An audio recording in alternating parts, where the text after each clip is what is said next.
So I've really made a mess out of this stock, and one of the things is partially my fault. I have some excuses. It's partially not my fault.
Hey YouTube, welcome back to Arcane Armory, and we're back with our 1903 Springfield project this week. If I sound like a belabored cow, I'm sorry about that. I'm trying a new microphone system, so we'll try and work out those kinks as we go along. So I've really made a mess out of this stock, and one of the things is partially my fault. I have some excuses. It's partially not my fault. So the first thing is, I didn't do a very good job of examining the checkering that we have cut on the fore end and on the pistol grip, and I didn't realize that the lines in the checkering pattern are not straight.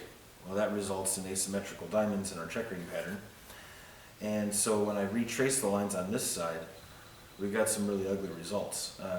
I did have a couple of crossovers, so that's my bad, mostly due to just inexperience. This is my first round surface that I've tried to checker. So I thought, it's already got lines cut in it, they look pretty good, I'll just retrace them and cut it out to its full depth. That didn't work out to be the case. So I'll put some still pictures up here so you can see what I'm talking about. But one of the issues is the top line is not straight. The other lines are not parallel, and so that ends up with, you have diverging and converging lines that leads to crossovers, and crossovers take the tops off your diamonds and make big empty patches. So generally, it's not very good. The layout on the pistol grip, on the other hand, is quite a bit better, but the pattern is not laid out in the same place on both sides. So after closer examination, what I realized is that the stock has been sanded on both sides, but not evenly. So I'll put a picture up of that as well, but this side of the stock has quite a bit more meat remaining on it than the far side does. And of course there's this side, the skinny side, that I screwed up the checkering on, and I gotta take this down quite a bit farther than I do the other side, so we're gonna be removing a fair bit of wood from this stock in order to repair this. One benefit to that is we get to save the sawdust, which will be used to fill in these gouges here in the forearm and in our Monte Carlo stock. So we'll have some sawdust to make our repairs. Hopefully we can get those to blend pretty nicely. One of the things with checkering is that checkering is much easier if there's some kind of a finish on the wood. It helps hold the surface fibers together, so you don't end up with essentially a frayed fiber and a kind of a furry diamond pattern. But because we have to sand the stock down, that means that we're going to pause our checkering operation for now. We're going to sand our stock down and take this finish all off of it. Then we'll refinish it, we'll try and get the stock looking nice, and then we'll come back to our checkering, we'll draw a new pattern and rechecker from scratch. One of the other problems with this rifle is that obviously the barrel channel wasn't deep enough. As we saw, that the barrel is resting on the stock in a good number of places, and if we look inside here, we can see dents from the bottom of the barrel and the receiver when everything is screwed down tight. So we want to get this barrel floated, so since we're going to be removing material, this is a good time to just go ahead and float the barrel and clean up any inletting issues that may be in the stock itself and how it pertains to the action. One thing that we don't want to do is introduce something that's called pinching, and that's when the bottom metals and the magazine well is impacting the bottom of the receiver when the screws are tight. And what that does is it removes the clamping force because the receiver is directly against the magazine. It's not against the wood, which means it can move around in the stock. So we want to avoid that, and bedding this rifle is going to help with that substantially. So we're going to get it sanded. We're going to get the oil removed from the action areas from the many years of it being cleaned. And then we'll work on getting a new pattern on there.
Well, that pretty much brings you up to speed on our 1903 Springfield project. Overall, I hope it's a little bit of an improvement. I think the color's a little bit better, but we do need to go through and finish up recheckering it and some other projects on this. But I kind of want to go see how it shoots now that we've cut down the barrel channel and free floated the barrels. So we're going to let this wax dry for a couple of days, and hopefully it gets good and hard, and we'll see how it looks after that. So more updates coming pretty soon. So if you guys like this kind of stuff, I hope you consider a like and a subscribe. And as always, we'll see you next time. Thanks for watching.